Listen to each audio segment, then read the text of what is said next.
I've been through 3 Dark Night of the Soul so far, and let me tell you, they all look pretty different. But there are definitely some things they have in common. It feels like your whole life starts falling apart. The good news is, once you understand how the Dark Night of the Soul works, it gets a lot easier to navigate. So let's talk about the 6 key signs that you might be going through a Dark Night of the Soul. First, let's talk about emotional intensity. Are your feelings all over the place right now? Like everything feels super amplified. You might notice waves of grief, fear, anger, or sadness hitting you out of nowhere. Maybe you'll even cry without even knowing why. This is one of the signs. The Dark of the Soul can feel like an emotional roller coaster. Random emotion can pop up sometimes without warning, and it can be tough to stay grounded. But here's what's really happening. Your soul is letting go of emotional baggage, processing all the stuff you have been carrying from the past. Before this, you might have been avoiding those feelings by distracting yourself, maybe with TV, gaming, alcohol, shopping, or even overworking. But now there's no more hiding. You're feeling all this emotion right now because it's finally time to deal with them. I remember during my second Dark Night, I had to deal with intense anger and loneliness. I can tell you my inner child was pissed, not just because it felt neglected by others, but it felt neglected by me. I was so busy people pleasing and agreeing to things that didn't align to what I truly needed. And my inner child was not having it anymore. It was literally throwing tantrum, stomping on the floor like, hey, you have been neglecting me for years. You're always serving other people's needs first. What about me? But as soon as I acknowledged those feelings and committed to quitting the people pleasing habits for good, it started to calm down and become the joyful, playful inner child it was meant to be. But that's not all. Another common emotion you might face during your dark night is anxiety. This one is huge because it often comes with an ego death. When you're going through a spiritual awakening, you are letting go of your old limiting belief that no longer serve you. But your ego is freaking out because your entire life, your identity, those stories you tell yourself are built around these beliefs.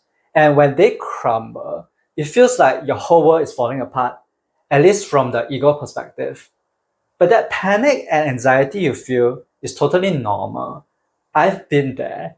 During my first and third dark nights, I had random anxiety attacks and I started crying out of nowhere. Looking back, I realized it was my ego losing control and being terrified of what was happening. When that anxiety kicks in, what you can do is to try some emotion regulation techniques like soothing your body, go for a walk, take deep breaths, do something to ground yourself. It won't make everything go away, but it will help you get through this overwhelming wave of emotion easier. Next up, let's talk about what's happening upstairs, what's going on in your head during this challenging phase. If you find that your mind gets very noisy and consumed by endless thought, you might be going through a dark night of the soul. Sometimes you might find yourself obsessing about the future, trying to figure out what's your next move and how to move forward. For example, you may ask yourself, what do I do now? How will I get through this? When will it end? Why don't I feel motivated anymore? But other times, the past takes center stage. Old traumas might resurface and gets you to reflect about your past. Like, why did I let this situation happen to me? How could I have been so blind? Or, oh, I should have done this or trust them. Or I should have been a better parent, child, spouse, etc. These are all common and natural thoughts to have during this stage. And while there's nothing wrong with self reflection, sometimes you might find yourself getting stuck in these thoughts, unable to move on. Focusing too much on the past choices we make and how we could have done things differently can cause us to spiral downwards, leaving us feeling regretful or guilty. On the other hand, overthinking about the future right now can make you feel even more lost and anxious. It's because you're just not in the right headspace to handle all of that.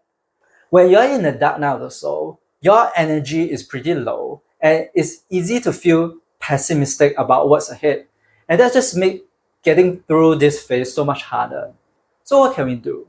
Instead of overthinking the past or worrying about the future, be present. Focus on the here and now.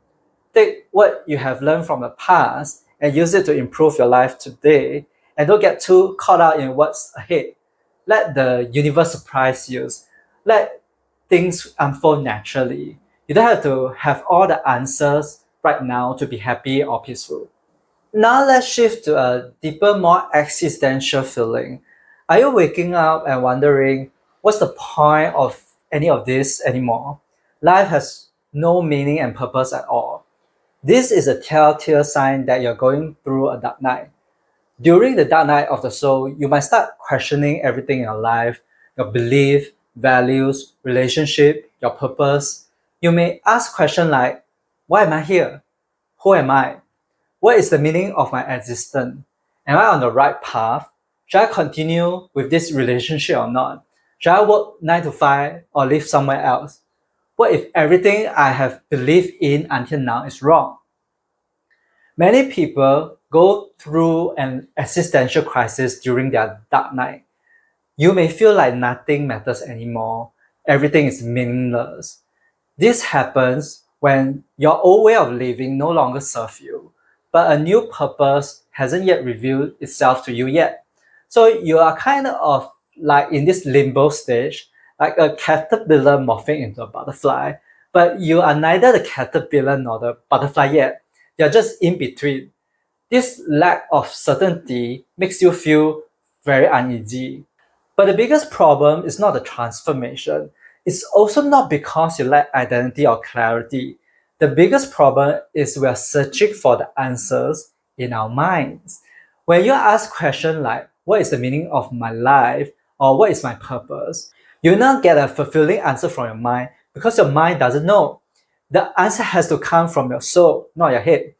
When you put pressure on yourself to find the answer, as though once you get the answer, everything will be fine, what you're effectively doing is you're trying to figure it all out with your mind. And this can lead to an existential depression. During my first dark night, my identity was tied to my job.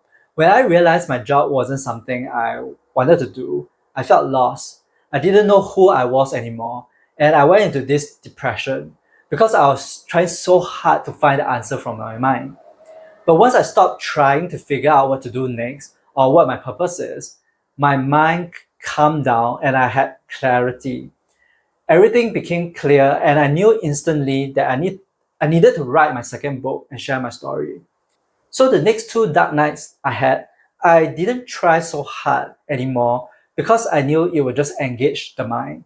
Instead, I just take my time, allow myself space to receive the answers, and trust that the universe will provide me with the answers when I'm ready for them. That's how I get more clarity. But after that feeling of meaninglessness, you might notice something else creeping in. The things you used to love, like hobbies, job, dreams, even people, don't excite you anymore. Nothing grabs your attention. Nothing sparks joy. When you're going through a dark night of the soul, it's totally normal for your passion and interest to feel pointless. That's because your current hobbies and dreams might start feeling too small for the person you're becoming. Every time you go through another round of spiritual awakening or growth, it's like you're shedding an old layer of yourself and starting fresh. So the stuff that used to excite you just doesn't interest you anymore. And you might find it hard to focus on anything for too long. This will lead to stagnancy and a feeling that you're not progressing or moving. I'm actually feeling this way lately. It's like the leftover from my third dark night that I still need to deal with. I've lost interest in singing, I don't socialize much or hang out with my friends anymore. After all the intense emotion I felt in 2023, now it's just boring, dull feelings. It's not depression though. I still get excited about things sometimes, but the excitement fades super quickly. It's like my interest is up and down, on and off. It's hard for me to stay focused on something for too long. But the reason why this is so is because deep down, there's something bigger calling us. There's a higher purpose that we haven't fully discovered yet. We are longing for something without knowing what it is. Or maybe we know what it is, but we are still hesitating to go after it. Perhaps we are scared, perhaps there's uncertainty or resistance. I also know what it meant to do, but sometimes the purpose feels so huge or so out there that we don't dare to follow it. That resistance, that fear of stepping into your purpose can leave us feeling empty, unfulfilled, or uninterested in life in general. You will still get excited about stuff because your mind will still be interested in things, but there's a deeper thing our soul is longing for, that purpose, that reason to be alive. And it's not like our life are bad. My life isn't bad. It's stable, calm, predictable, even comfortable right now. But that's not what our soul are here, right? Maybe it's love that we want to embrace, but we are holding back because we are still a little guarded or hurt. Maybe it's our creativity or talent that we are not fully expressing because we don't believe in ourselves enough. Whatever it is, our soul are longing for more. There's something deeper calling us apart from being peaceful. And if we ignore it, that nothing interests me feeling doesn't go away. Another common sign is feeling a sense of inner chaos.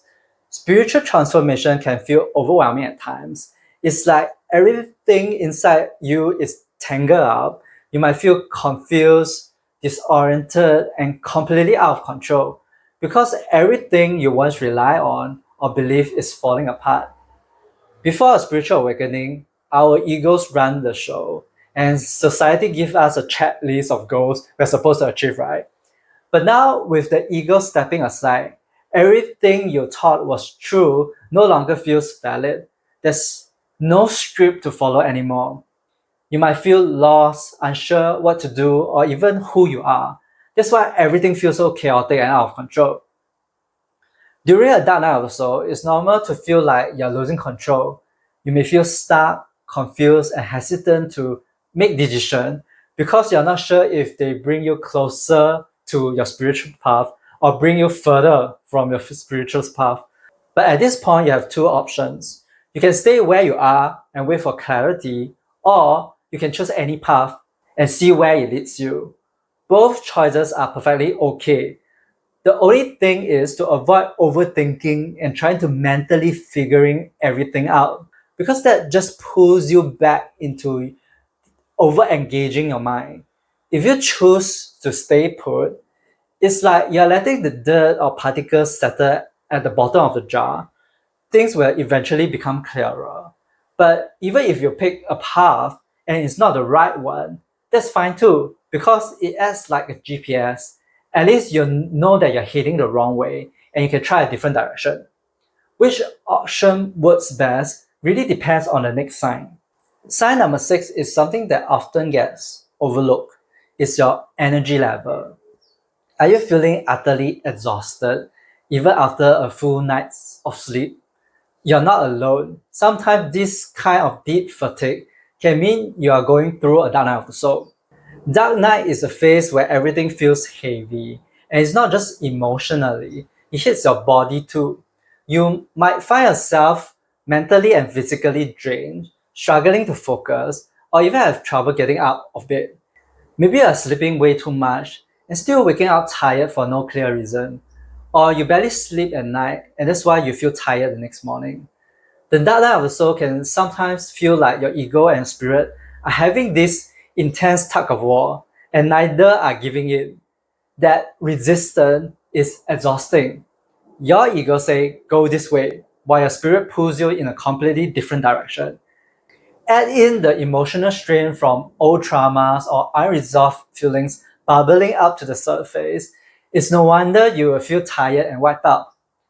Your body is working so hard behind the scenes, recalibrating the energy, even if it doesn't feel that way. Sometimes all you want to do is sleep, and that's okay, because sleep can quiet the mental noise, reset your energy, and give you some space to process everything. While it might feel like nothing's moving forward, there's actually a lot happening within you. What matters is not letting your mind or ego take over. Don't get stuck in the spiraling thoughts like, I'm not doing enough, or how am I going to pay the bills? Those stories will only pull your focus back to your headspace, away from your heart and soul, and slow down your progress. So take it easy on yourself. Things may feel slow right now and feel very stagnant, but trust that you're moving forward in ways you can't see yet. Remember, this is a profound journey, but being aware of the different phases can make it easier to navigate. If you want to learn more about the Dark Night of the Soul, watch this next video on the 5 stages.